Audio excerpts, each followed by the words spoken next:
कर्ताव्य स्तोत्रम प्रभु यीशु मसीह के मीठे और सामर्थ्य नाम में फिर एक बार आप सबों को मेरा सलाम। मैं विश्वास करता हूँ आप सब लोग स्वस्थ हैं, आप सब लोग सुरक्षित हैं और वचन सुनने के लिए, सीखने के लिए आप सब लोग इस समय तैयार हैं। मैन आपके पवित्र शास्त्र, आपका पेन पेंसिल पेपर नोटबुक सब कुछ आप लेकर बैठे हैं, ऐसा मैं विश्वास करता हूँ, ताकि जब हम इस वाणी को सीखें, इस वाणी को सुने, तो हम उसमें से कुछ बहुत ही इंपॉर्टेंट बातें जो प्रभु की आत्मा आपको अगुवाई करती है आप लिख सकते हैं, ताकि आपके मनन और अध्ययन के समय में जब आप इन वचनों को पढ़ेंगे, जब आप इन वचनों पर मनन और अध्ययन करेंगे, तो परमेश्वर की आत्मा आपके जीवन पर और भेदों को प्रकट करेगी। हालेलुया। कल हमने जो वचन सुने थे, प्रभु का धन्यवाद हो, बहुत सारे लोगों के जीवन में वो वचन काम कर गया और प्रभु ने बहुत सारे लोगों को कल आशीषित किया। मैं यहोवा का धन्यवाद देता हूँ उसकी विश्वास योग्यता के लिए। और आज फिर एक बार प्रभु का पवित्र आत्मा हमारे मध्य में अपनी विश्वास योग्यता को प्रकट करने के लिए आया है, और हम विश्वास करते हैं कि आज जो वचन हम सुनेंगे वो केवल हमारे लिए नहीं, परंतु हमारे द्वारा और लोगों के लिए भी आशीष और आदर का कारण बनेंगे। आमीन। लेकिन इससे पहले कि हम परमेश्वर के वचनों को सीखें, क्यों ना कुछ वचनों को पढ़कर परमेश्वर के जो वचन है, जो हम लोग रोज जैसे पढ़कर हम शुरू करते हैं, आज फिर एक बार हम उन वचनों को पढ़कर प्रभु का गुणानुवाद करेंगे। और आज हमने पढ़ने के लिए जो वचन चुने हैं वे पाए जाते हैं नीति वचन उसका 12 अध्याय उसके 20 से लेकर 27 वचन। नीति वचन उसका 12 अध्याय और उसके 20 से लेकर 27 वचन। The book of Proverbs chapter 12 verses 20 to 27। और इन वचनों को पढ़कर हम प्रभु का धन्यवाद देंगे। मेरा विश्वास है आपके पवित्र शास्त्र आपके सामने रखे हुए हैं और आप मेरे साथ इस समय इन वचनों को पढ़ने जा रहे हैं। हालेलुया। वचन कहता है बुरी युक्ति करने वालों के मन में छल रहता है, परंतु मेल की युक्ति करने वालों को आनंद होता है। धर्मी को हानि नहीं होती है, परंतु दुष्ट लोग सारी विपत्ति में डूब जाते हैं। झूठों से यहोवा को घृणा आती है, परंतु जो विश्वास से काम करते हैं उनसे वह प्रसन्न होता है।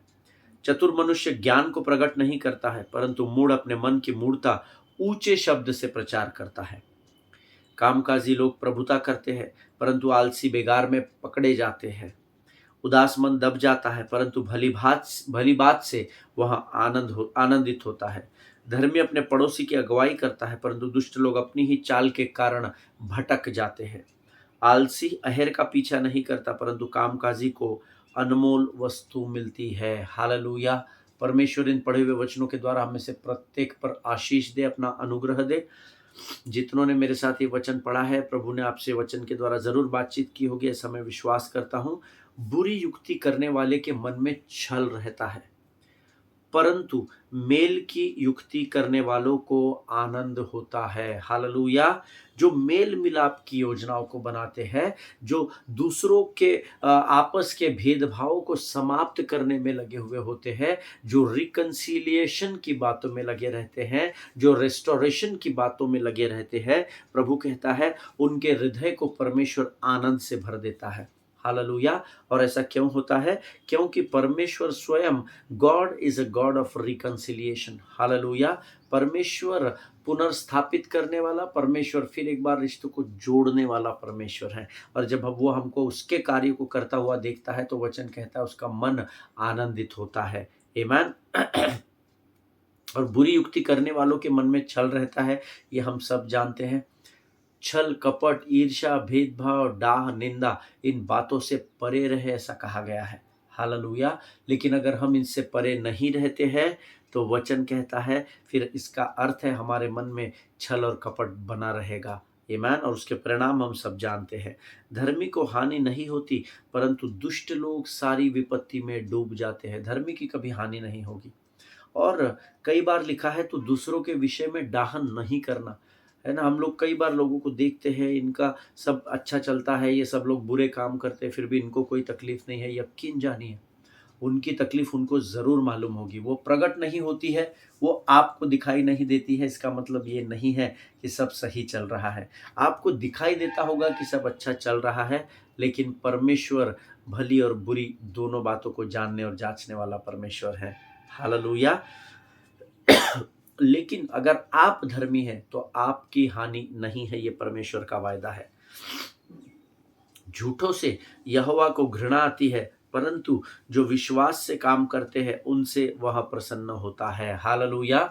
आप प्रभु के नाम को स्मरण करके वचन में, काम में हर बार यहोवा को स्मरण करके जब आप आगे की ओर बढ़ोगे तो आप विश्वासी कहलाओगे। और जब आप विश्वास से काम करते हैं तो परमेश्वर ऐसे लोगों से प्रसन्न होता है। हालेलुया। हमको परमेश्वर के हाथों को थाम कर रखना बहुत जरूरी है, क्योंकि प्रभु ही है जो हमें अपने जीवन में विजय को दिलाता है। आमीन। सो विजय को दिलाने वाले परमेश्वर का जब आप हाथ थाम कर रहते हैं तो आपके ऊपर विपत्तियां तो आती है, परंतु यकीन जानिए निश्चित रूप से विजय आपकी ही होगी। हालेलुया। चतुर मनुष्य ज्ञान को प्रकट नहीं करता है, परंतु मूढ़ अपनी मन की मूढ़ता ऊंचे शब्द से प्रचार करता है। हालेलुया। जो चतुर होता है उसको पता है कि कौन सी बात किसके सामने कहाँ बोलनी है। क्यों? क्योंकि वो प्रभु के भय में चलता है और उसके ऊपर परमेश्वर की बुद्धि और समझ उसके जीवन में दी जाती है। लेकिन जो मूर्ख होता है वो मूढ़तापूर्ण बातें करता है। जो बातें, कौन सी बातें किसको कहाँ बतानी है और कितनी बतानी है, ये केवल चतुर जानता है। मूर्ख आदमी ये बात नहीं जानता है। हालेलुया। और वो अपनी मूर्खता को वो प्रकट करता चला जाता है, और जहां नहीं बात बोलना है वहां बोल जाता है, जिससे उसकी मूर्खता प्रकट भी हो जाती है। हालेलुया। कामकाजी लोग प्रभुता करते हैं, परंतु आलसी बेगार में पकड़े जाते हैं। हालेलुया। हम सब इस बात को जानते हैं, और मैं विश्वास करता हूँ आप सब लोग कामकाज करने वाले लोग हैं। आमीन। क्योंकि जो कामकाज करेगा वो प्रभुता को लेकर चलेगा, ऐसा वचन में लिखा है। कामकाजी लोग प्रभुता करते हैं, परंतु आलसी बेगार में पकड़े जाते हैं। जो आलसी है वो कुछ भी नहीं करता है, और वो आलसी अपने जीवन को यूं ही व्यर्थ गवा बैठता है। लेकिन जो कामकाजी होती है, जो मेहनती लोग होते हैं, परमेश्वर का वचन कहता है कि वे इस पृथ्वी पर प्रभुता करेंगे। हालेलुया। चाहे वो धर्मी हो चाहे अधर्मी हो, लेकिन अगर आप वचन के आधार पर देखें तो इस पृथ्वी की प्रभुता परमेश्वर ने आपको और मुझे दी है। उसने आदम से कहा, मैंने पिछले दिनों में ये बात कहीं बता रहा था, तो उन्होंने बीच में क्वेश्चन आंसर राउंड चल रहा था और उन्होंने मुझे बीच में पूछा, पास्टर जी ये तो बराबर है कि आदम से कहा था कि तू पृथ्वी पर अधिकार करेगा, पर आदम तो पाप में पड़ गया ना। तो मैंने उनसे कहा कि हाँ, जब आदम पाप में पड़ गया तो वो पृथ्वी का अधिकार हमने खो दिया और इस पृथ्वी पर शत्रु अधिकार करने लगा। लेकिन जब दूसरा आदम अर्थात यीशु मसीह आया, कलवरी पर गया, मारा गया, गाड़ा गया, और जब तीसरे दिन वो मुर्दों में से जी उठा, तो वो सारी प्रधानताएं, वो सारे अधिकार परमेश्वर ने फिर एक बार धर्मी के हाथ में दे दिया। अब पृथ्वी की कुंजियां हमारे हाथों में है। हालेलुया। क्योंकि वो परमेश्वर के, स्वर्ग के परमेश्वर के हाथों में, और उसने हमें अधिकार दिया है। क्योंकि वचन में लिखा है कि जब यीशु मसीह मृत्यु से जी उठने के बाद स्वर्ग में गए, परमेश्वर ने यीशु मसीह को फिर एक बार शिरोमणि ठहरा कर कलीसिया को दे दिया। तो वो कुंजियां फिर एक बार हमारे पास है। हालेलुया। आमीन। कामकाजी लोग प्रभुता करेंगे। आपको काम करना होगा, चाहे सेवकाई हो, चाहे रोजी रोटी हो, चाहे अपने परिवार की जरूरतों को पूर्ण करना हो, लेकिन जब आप काम करेंगे तो ही आप प्रभुता करने पाएंगे। हालेलुया। आगे वचन में लिखा है, उदास मन दब जाता है, परंतु भली बात से वह आनंदित होता है। आमीन। जो लोग निराश है, देखिए संसार में बहुत निराशा है, बहुत उदासी है। आप ऐसे लोगों को जाकर और उदास नहीं करना, नकारात्मक बातों को बोलकर उनको और कमजोर नहीं करना, लेकिन वचन कहता है भली बात से उदास मन भी आनंदित हो जाता है। Hallelujah. Give them the word of encouragement. पवित्र शास्त्र से आप उनको वचन बताइए कि आपको निराश और हताश होने की जरूरत नहीं है। उनको भली बातें बताइए, उनको जीवन की बातें बताइए, जिससे उनके निराश और उदास और दबे हुए मन परमेश्वर आनंद से भर दे और वो आनंद उनकी ताकत और सामर्थ बन जाए। हालेलुया। आमीन। आगे वचन में लिखा हुआ है, धर्मी अपने पड़ोसी की अगुवाई करता है, परंतु दुष्ट लोग अपने ही चाल के कारण भटक जाते हैं। धर्मी अपने पड़ोसी की अगुवाई करता है, ऐसा वचन में लिखा है। हालेलुया। धर्मी जो होता है, जो प्रभु के भय में चलता है, जो प्रभु की वाणी को जानता है, वो अपने पड़ोसी के दुख में भी उसके साथ खड़ा पाया जाता है। ईमान। लेकिन बहुत सारे लोग क्या करते हैं, पड़ोसी से बनती नहीं है, जब उनके ऊपर कोई विपत्ति आती है तो हम आनंद मनाते हैं। देखिए, जो धर्मी होगा ना वो कभी दूसरों के दुख में आनंद नहीं मनाएगा, क्योंकि बाइबल कहती है दूसरों के शोक के समय तुम भी शोक करो। हालेलुया। वचन में क्लियर कट लिखा हुआ है, धर्मी अपने पड़ोसी की अगुवाई करता है। अगर आप धर्मी हैं तो आप अपने आस पड़ोस वालों से झगड़े नहीं करेंगे, लेकिन आप उनके कठिन समय में उनके साथ खड़े पाए जाएंगे। हालेलुया। परंतु दुष्ट लोग अपनी ही चाल के कारण भटक जाते हैं। आमेन। जो दुष्ट लोग रहेंगे वो कितना भी अच्छा कितना भी किसी के विरोध में कार्य करने की कोशिश क्यों ना करे, लेकिन अंत में वो उनकी चाल के कारण भटक जाएंगे, ऐसा लिखा हुआ है। आमेन। धर्मी के मार्ग आलसी अहेर का पीछा नहीं करता, परंतु कामकाजी को अनमोल वस्तु मिलती है। हालेलुया। आलसी जो होता है वो अहेर का पीछा नहीं करता, परंतु कामकाजी को अनमोल वस्तु मिलती है। थोड़ी देर पहले हमने पढ़ा था, कामकाजी लोग प्रभुता करते हैं। यहाँ दोबारा प्रभु हमको और आपको रिमाइंडर दे रहा है कि कामकाजियों को अनमोल वस्तु मिलती है। अनमोल यानी जिसका कोई मोल नहीं है, और अनमोल आशीषें केवल स्वर्ग का परमेश्वर ही दे सकता है। हालेलुया। आमेन। प्रभु इन पढ़े हुए वचनों पर हम में से प्रत्येक को आशीष दे। ये समय है जब हम फिर एक बार प्रभु की वाणी की ओर, अपने विषय की ओर, ऑफेंस वर्सेस फॉरगिवनेस, इस विषय की ओर बढ़ेंगे। और आज भी प्रभु हमें अद्भुत बातें बताएगा। और ये समय है जब हम इन वचनों के लिए यहोवा का धन्यवाद दें और आने वाले वचनों के लिए अपना समर्पण करेंगे। आइए हम दुआ करें।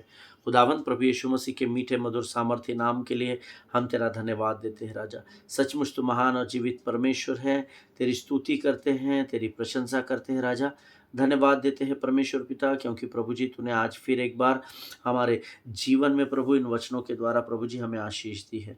धन्यवाद देते हैं परमेश्वर पिता, क्योंकि तेरी वाणी ने आज हमें फिर कुछ बातें सिखाई है। इन वचनों को पढ़ने की जो सामर्थ्य तूने हमें दी है, इसलिए हम तुझे धन्यवाद देते हैं पिता। प्रभु, आने वाले जो वचन जिसके द्वारा तेरी आत्मा हमसे बातचीत करने पर है, हम अपने शरीर, प्राण, आत्मा और बुद्धि को तुझे समर्पित करते हैं। वचन बांटने और सुनने से बरगलाने वाली, उलझाने वाली हर एक वस्तुओं को यीशु नासरी के नाम से हम खदेड़ते हैं परमेश्वर पिता। जब हम तेरी वाणी को सुनते हैं और बांटते हैं, हमारा संपूर्ण ध्यान तेरी ओर लगा रहने पाए। प्रभु जी, अपने आप को यीशु मसीह के लहू में हम इस समय सुरक्षित करते हैं। जीवन की तमाम आशीषों के लिए तुझे धन्यवाद देते हैं। सारी बातों में महिमा तुझको देते हैं। आगे के संपूर्ण समय को तुझे सौंपते हुए इस प्रार्थना को धन्यवाद और पूरे विश्वास के साथ हमारे उद्धारकर्ता और परमेश्वर यीशु नासरी के मीठे और पवित्र नाम में मांगते हैं। प्रभु सुनिए और बड़ी दया से ग्रहण करें। आमीन, आमीन। हालेलुया। फिर एक बार यीशु मसीह के नाम में आप सबों को मेरा सलाम। हम पिछले कुछ दिनों से ऑफेंस वर्सेस फॉरगिवनेस, इस बात को, इस विषय को सीख रहे हैं। और मैंने आपसे लास्ट सरमन में कहा था that don't be ungrateful to God just because someone hurt you. आमीन। परमेश्वर के प्रति अधन्यवादी न रहे, एहसान फरामोश न रहे, सिर्फ इसलिए कि क्योंकि किसी ने आपको दुख दिया है। कई बार जब हमारा किसी से झगड़ा हो जाता है, कई बार जब हमारा किसी से दो दो बात हो जाती है और हम आहत हो जाते हैं, हम दुखी हो जाते हैं, तो हम परमेश्वर पर क्रोध उतार देते हैं। हम कलीसिया में नहीं जाएंगे, हम आराधना नहीं करेंगे, हम प्रार्थना नहीं करेंगे। क्या फ़ायदा पास्टर जी प्रार्थना करके, है ना? अरे भाई, आपको प्रभु ने थोड़ी दुख दिया है। आमीन। इसीलिए मैं अक्सर अपने कलीसिया में भी बताता हूँ कि धन्यवाद देना ना भूलें। जीवन की हर परिस्थिति में प्रभु को धन्यवाद दे, क्योंकि परमेश्वर की यही इच्छा है। ऐसा वचन में लिखा है। पवित्र शास्त्र में ये नहीं लिखा कि जब प्रभु आपके जीवन में आपकी इच्छा के अनुसार भलाई को उत्पन्न करे तो आप उसका धन्यवाद करें, और जब तक वो भलाई न लेकर आए तब तक आप प्रतीक्षा करें और धन्यवाद देना बंद कर दे। ऐसा नहीं लिखा है। हर परिस्थिति में धन्यवाद दो, क्योंकि यही प्रभु की इच्छा है। ऐसा लिखा है। हालेलुया। परमेश्वर इन बातों को हमको समझाए। मैं प्रभु से प्रार्थना करता हूँ। देखिए, जिन चीज़ों को आप भूल नहीं सकते, अर्थात जो चीज़ें नासूर बनकर, गहरे घाव बनकर आपके अंदर बस चुकी है, उनको भूलना सीखना होगा। हालेलुया। आप उन बातों को इसलिए नहीं भूल पा रहे हैं क्योंकि आपने उन लोगों को अब तक क्षमा नहीं किया है। लेकिन जब आप उन लोगों को क्षमा कर देंगे तो उस बात को अपने आप, वो नासूर जैसा घाव है ना, वो आपका परमेश्वर भर देगा। लेकिन उस मलहम का नाम जो है, उस क्या बोल सकते हैं हम, उस क्रीम का जो नाम है जो उस घाव को भर देगी, वो क्षमा है। हालेलुया। जब आप अपने सच्चे हृदय से लोगों को क्षमा कर देंगे तो वो नासूर समान घाव को परमेश्वर भर देगा। आमीन। देखिए, हम जानते हैं कि संसार में चारों ओर कड़वाहट है, निराशा है, उदासी है, लोग बोझ के नीचे दबे हुए हैं। कई लोगों ने आपको आहत किया है, कई लोग आपके द्वारा हर्ट हुए हैं। लेकिन ये कभी भी नहीं भूलना कि ये शत्रु का काम है। है ना? आपको शत्रु की योजनाओं को, उसकी चाल को जानना और समझना बहुत ज़रूरी है। आमेन। सो जितना आप पवित्र शास्त्र से प्रभु के बारे में सीख रहे हैं, उतना आपको लूसीफर के बारे में भी सीखना ज़रूरी है। बहुत सारे लोग बोलते हैं जस्ट प्रीच द फेथ, आप सिर्फ विश्वास का प्रचार करें। देखिए, विश्वास अब है। हालेलुया। विश्वास को ये नहीं कि आप रोज वचन सुन रहे और विश्वास को डिपॉजिट नहीं करके रख सकते आप। आमीन। विश्वास रोज है, उसको रोज कार्य में लाना पड़ता है, रोज उसको कार्य में लाना पड़ता है। सो जिस पवित्र शास्त्र में प्रभु के बारे में लिखा गया है, उसी पवित्र शास्त्र में लूसीफर के बारे में, शत्रु के बारे में भी लिखा गया है। सो शत्रु का ये काम है कि वो आपको रोज ऐसे लोगों को उसने आपके चारों ओर असाइन करके रखा है जो आपको कमजोर करते हैं, जो आपको दुख पहुंचाते हैं, जो आपके इच्छाओं के विपरीत काम करते हैं। लेकिन इस पर विजय पाना होगा और उसके लिए आपको उन लोगों को क्षमा करना होगा। हालेलुया। आमीन। मैं जानता हूं कि क्षमा करना आसान नहीं है ना? क्योंकि आपका दुख आप जानते हैं, मेरा मैं जानता हूं। लेकिन यही तो हमको प्रभु सिखा रहा है इस अध्ययन से, कि हमको क्षमा करनी ही होगी। आमीन। उसमें कोई ऑप्शन नहीं है कि करे या नहीं करे। आमीन। क्षमा करना हम सीख रहे हैं।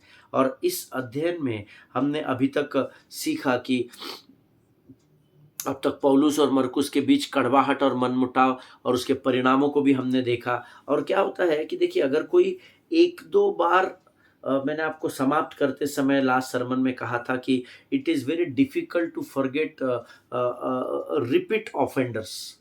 है ना? बहुत कठिन होता है कि एक व्यक्ति बार-बार गलती कर रहा है और आप उसको क्षमा करते चले जा रहे हैं, क्षमा करते जा, बट दैट इज़ ऐसे व्यक्ति को क्षमा करना बहुत कठिन हो जाता है। हो सकता है कि आपने किसी को एक ही गलती के लिए 2 बार, 3 बार माफ़ कर दिया। अगर आप प्रभु के वचन को जानने वाले लोग हैं और आप कलीसिया में जाने वाले लोग हैं, तो आपने उसको 6-7 बार क्षमा कर दिया होगा। अगर आप प्रभु के सेवक हैं, वर्शिप लीडर्स हैं या सेवकाई में हैं, हो सकता है आपने उस व्यक्ति को एक ही गलती के लिए 10 बार शायद क्षमा कर दिया। लेकिन उसके बावजूद वो व्यक्ति बार-बार अगर गलती कर रहा है, तो उसको क्षमा करना बहुत कठिन हो जाता है। हालेलुया! हम अक्सर जिनसे बहुत प्यार करते हैं, उन लोगों से भी अगर कोई बुरा बर्ताव करता है, तो हमको ऐसे लोगों को क्षमा करने में मुश्किल हो जाती है। हालेलुया! कई बार आपके आपके बेटे का कहीं, बेटी का कहीं झगड़ा हो जाता है, और क्योंकि आप अपने बच्चों से बहुत प्रेम करते हैं, तो आपका जिन्होंने आपके बच्चों को डाँट-डपट किया है या मार दिया है, उनको आपको क्षमा करना बहुत कठिन हो जाता है। हालेलुया! ये मैं बहुत ही प्रैक्टिकल बात आपको बता रहा हूँ, क्योंकि मैं चाहता हूँ कि आप लोग इस विषय की गहराई को समझें, है ना? ये बहुत प्रैक्टिकल चीज़ है। ऐसे लोगों को क्षमा करना बहुत कठिन हो जाता है कि आप जिस व्यक्ति से बहुत अधिक प्रेम कर रहे हैं और उसके साथ अगर कोई बुरा बर्ताव करता है, तो जिसने वो बुरा बर्ताव किया है, उस व्यक्ति को क्षमा करना बहुत कठिन हो जाता है। हालेलुया! हम अक्सर उन लोगों को क्षमा नहीं कर सकते जो गलती करने के बावजूद इस बात को एक्सेप्ट नहीं करते कि उन्होंने गलत किया है, और सॉरी भी बोलना उनको बहुत कठिन हो जाता है। आमीन। अब और ये शायद प्रभु ने हम सबों को ये अनुभव दिया है कि एक ऐसा व्यक्ति जो गलती भी कर रहा है, जब हम उसको बोल रहे हैं कि आप गलत हैं, तो वो अपनी गलती को एक्सेप्ट नहीं कर रहा है। ऐसे लोगों को भी कई बार क्षमा करना बहुत कठिन हो जाता है। देखिए, ये जो बातें मैं आपको बता रहा हूँ, ये बहुत कॉमन ग्राउंड की बातें हैं, ये हम सबों को पता है। पर हमको स्मरण नहीं रहती है। आमीन। हम कभी सोचते नहीं इन बातों की गहराई पर, परंतु क्योंकि प्रभु ने आज हमें क्षमा करने का विषय दिया है, इसीलिए परमेश्वर ने मुझे सब बातें आप तक पहुंचाने के लिए कही है। So there are some hurts you will never ever forget in your life. So ऐसे कुछ हर्ट्स आपके लाइफ में होते हैं, आहत करने वाली बातें या आपको दुख पहुंचाने वाली ऐसी कोई बातें होती है, जिनको आप कभी भी नहीं भूलते हैं, कभी भी नहीं भूलते।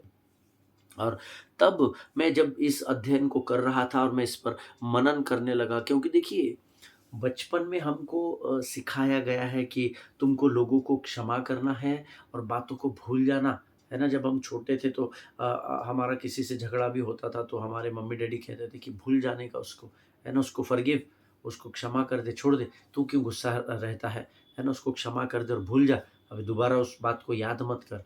क्योंकि फॉरगिव एंड फॉरगेट, ऐसा आपने कई बार सुना होगा, फॉरगिव एंड फॉरगेट। आमीन। क्षमा कर और भूल। आप भूलते नहीं हैं क्योंकि आप क्षमा नहीं करते हैं। हालेलुया। कुछ घाव इतने अंदर गहरे हो जाते कि आप उनको भूल नहीं पाते, और नहीं भूलने के कारण आप उस व्यक्ति को क्षमा नहीं कर पाते, और इसीलिए आपको उसको क्षमा करना है ताकि आप उन बातों को भूल जाए, क्योंकि वो बातें जो आप भूल नहीं पाते वो आपके लिए नासूर बन जाती हैं।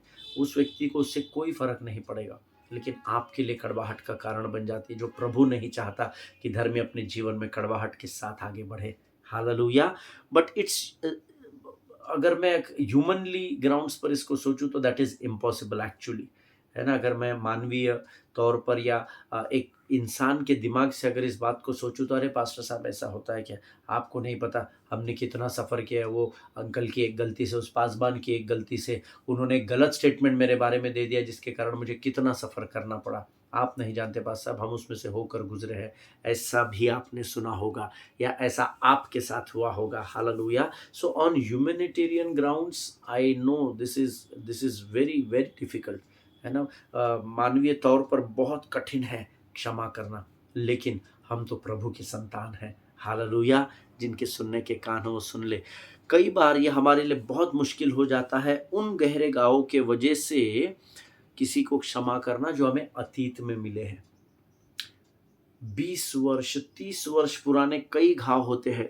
हो सकता है कि आज से 20-30 साल पहले घटी हुई कोई वारदात जिसने आपके अंदर इतने गहरे घाव कर दिए हो कि उसको आप भूल नहीं पाए हो, और वो मानो आपको जब भी स्मरण आता है तो आपके शरीर पर कांटे आ जाते हैं, और आपको लगता है मानो वो बात आपके जीवन में कल ही हुई है। और फिर ऐसी कुछ बातों को आपके लिए भूलना बहुत कठिन हो जाता है। मैं पिछले दिनों में ही एक परिवार में गया था, उन्होंने मुझे इनवाइट किया था, और मैं जब उनके घर में बैठकर इस विषय पर बातचीत कर रहा था, तो उन्होंने अपना एक अनुभव मुझे बता रहे थे कि हमारी बेटी की 3 शादियाँ हो गई है, लेकिन तीनों शादियों में उसके साथ ऐसा व्यवहार हुआ, वो बहुत ही सिंपल, वो लड़की भी थी, उससे भी मेरी मुलाकात हुई, she must be around 30-31 years of age. इतने साल में उसकी 3 शादियाँ हो गई। पहली बार वो किसी लड़के के साथ लव अफेयर करके भाग गई थी, शादी हुई और उस लड़के ने उसको बेचने की कोशिश की, और फिर वो वहाँ से भाग निकली और वापस घर आई, और उसके बाद फिर उसकी दूसरी शादी हुई, वो भी ज़्यादा टिक नहीं पाई। वो आदमी का व्यवहार अच्छा नहीं था, नशा करता था, बहुत सारी बुरी लतें थी। फिर तीसरी शादी हुई, लेकिन उस तीसरी शादी में उसका ऑलरेडी पहले से ही मैरिज हो चुका था, ये बात उनको बाद में पता चली। और अब वो लड़की उस बात से इतनी आहत है, इतना घाव उसके अंदर हो गए हैं कि उसको शादी बोलने से एलर्जी हो जाती है। वो कहती है नहीं, मैं अभी शादी करूँगी ही नहीं। उस दिन प्रभु ने मुझे मौका दिया और मैं उस परिवार में गया, और मैंने उस परिवार के लिए, उस बेटी के लिए भी प्रार्थना की, और प्रभु ने उसके जीवन में कार्य किया। सारा आदर और सम्मान परमेश्वर का हो। लेकिन कई घाव आपके जीवन में इतने गहरे हो जाते हैं, उसका इतना इम्पैक्ट पड़ जाता है कि उसको, उस बात से निकलना, जब भी आपको वो बातें स्मरण आती है तो आपको लगता है अरे कल ही मेरे साथ ऐसा हुआ, और आप एकदम बैक फुट पे चले जाते हैं। Hallelujah. So now the question is this. तो अब ये सारी बातें जो क्षमा के विषय में मैं आपको बता रहा हूं, अब बड़ा प्रश्न ये है, if I remember it does that mean I have not forgiven it? Amen. अगर मैंने उस बात को अभी स्मरण कर लिया जो मेरे साथ अतीत में घटी, जो एक घाव के रूप में, नासूर के रूप में मेरे हृदय में बनी हुई है, तो क्या इसका अर्थ ये है क्या कि उस बात को अभी तक भूल नहीं पाया हूं, या मैंने अभी तक उस व्यक्ति को क्षमा नहीं किया है? ऐसी कोई बात है क्या? So now what does real forgiveness look like? That is very important. हमने मरकुस और हमने पौलुस और हमने बरनबास के अध्ययन को पिछले 10-12 दिनों में किया है। अभी हम असली, माने अभी हम कोर में अंदर जा रहे हैं। आमेन। अभी हम गहराई में जा रहे हैं। Now the question is what does real forgiveness look like? Amen. जो सच्ची क्षमा होती है वो एक्चुअली क्या है, कैसे होती है, कैसे दिखती है, वो आज से हम सीखेंगे। आमेन। देखिए ये मैंने आपको पहले भी बोला था, ये अध्ययन कितने दिन प्रभु आगे लेकर जाएगा मुझे नहीं पता, परंतु अगर हम इसमें आगे बढ़ रहे हैं तो यकीन जानिए ये विषय आपके और मेरे लिए बहुत गंभीर है। आमेन। क्षमा करना बहुत ज़रूरी है क्योंकि प्रभु की इच्छा ये है। आमेन। और इसीलिए प्रभु हमको इसकी गहराई में लेकर जा रहा है ताकि इन बातों को हम गहराई में जाकर सीख सके। आमेन। तो सबसे पहले मैं आपको एक इम्पॉर्टेंट बात बताता हूँ, जो लोग नोट्स लिखते हैं वो लिख ले। क्षमा करना ये कोई भावना नहीं है। आमेन। किसी को हम क्षमा करते हैं, so forgiveness is not a feeling. Amen. Forgiveness is not a feeling. क्षमा करना ये कोई भावना में आकर हम क्षमा नहीं करते हैं, ये कोई भावना नहीं है। बहुत सारे लोगों को लगता है इमोशन में आकर हमने क्षमा कर दिया, पर हमने गलती कर दी, ऐसा आपने कई बार सुना होगा। तो मैं आपको पहले सबसे पहली बात क्लियर कर दूं कि क्षमा करना कोई इमोशन नहीं है, इट्स नॉट अ फीलिंग। आमेन। इस बात को आपको फील हुआ कि मुझे उसको क्षमा करना है, इसलिए मुझे ऐसा लगा पास्टर जी अंदर से कि मुझे इसको क्षमा करनी चाहिए, इसलिए मैंने उसको क्षमा कर दिया। No no no no, forgiveness is not a feeling. ये बात तो पहले आप ध्यान में रखिएगा। हालेलुया। बट वाइल फॉरगिविंग समवन, जब आप किसी को क्षमा करते हैं, you have to take some deliberate decisions. आपको कुछ कठोर निर्णयों को लेना पड़ता है against the offence that came your way. For example, अगर आपको किसी ने दुख पहुंचाया हो, वो नासूर बनकर आपके हृदय में, आपके मन पर छाप के रूप में लग गया हो, तो आपको, जब आप उस व्यक्ति को क्षमा करते हैं तो आपको एक डेलिब्रेट डिसीजन लेना पड़ता है। आपको कुछ कठोर निर्णय लेने पड़ते हैं उसको क्षमा करने के लिए। आमेन। इमोशन में आकर, फीलिंग में आकर आप क्षमा नहीं कर सकते हैं, नहीं तो आप और दुख में पहुंचाए जाएंगे। इस बात को हमेशा याद रखिएगा। While forgiving someone, you have to take some deliberate decisions against the hurt which came your way. जिस बात के कारण आप आहत हुए हैं, उस बात को भूलकर उस व्यक्ति को क्षमा करने का आपको कठोर निर्णय लेने पड़ते हैं। आमेन।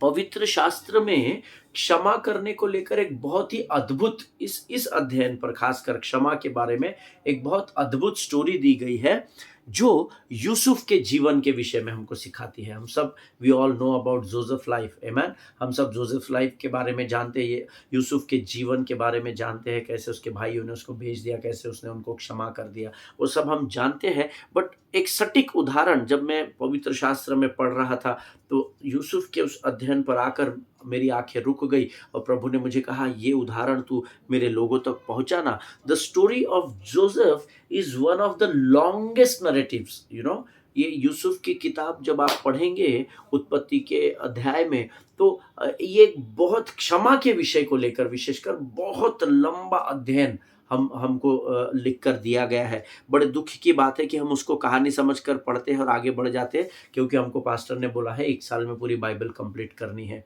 Amen. But you need to be serious when you come into the word. Amen. जब आप प्रभु के वचन में आते हैं तो आपको गंभीर होना बहुत जरूरी है। हालेलुया।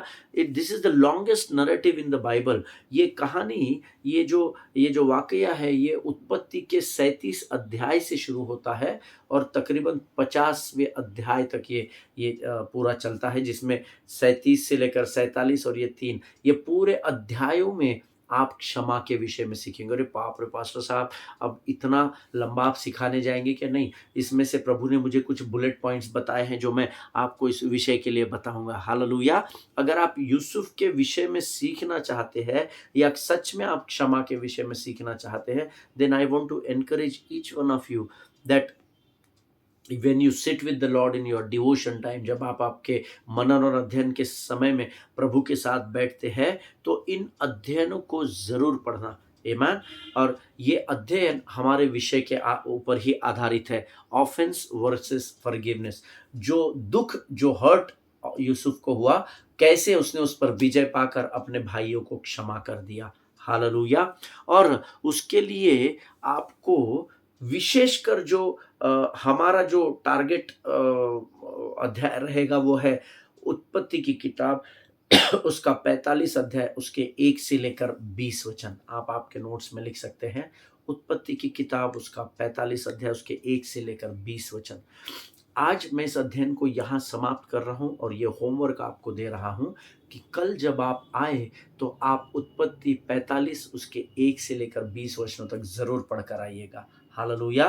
ताकि हम जब उस क्षमा करने के गहरे सागर में जाएँगे तो आपके लिए लोगों को क्षमा करना और उन उस बात को भूल जाना बहुत आसान हो जाएगा। हालेलुया! परमेश्वर इन वचनों के द्वारा आपको बड़ी बरकत और बड़ी आशीष दे। आइए इस समय हम इन बातों के लिए, इन वचनों के लिए यहोवा का धन्यवाद करेंगे। Let us pray. खुदावंद प्रभु यीशु मसीह के मीठे मधुर सामर्थ्य नाम के लिए तेरा धन्यवाद देते हैं प्रभु जी। धन्यवाद देते हैं प्रभु, क्योंकि तेरी आंखें हमारी ओर लगी हुई है। आज इन बातों के द्वारा, इन वचनों के द्वारा तूने हमें फिर एक बार सामर्थ्य से भरा, सब फिर एक बार बल से भरा। हम तुझे धन्यवाद देते हैं प्रभु जी। परमेश्वर पिता, ये जो बातें आज हमने सीखी है राजा, ये हमारे जीवन के अंत तक हमारे साथ बनी रहे, ऐसी प्रार्थना हम यीशु नासरी के नाम से करते हैं। इस समय हम अपना संपूर्ण जीवन तुझे फिर एक बार समर्पित करते हैं। सारी बातों में महिमा तुझको देते हैं। अपने आप को यीशु के लहू में सुरक्षित करते हैं और इस विनती को धन्यवाद के साथ यीशु नासरी के नाम से मांगते हैं। सुनिए और बड़ी दया से ग्रहण करें। आमीन, आमीन। आप सभी को जय मसीह की। परमेश्वर आपको बड़ी बरकत, बड़ी आशीष दे।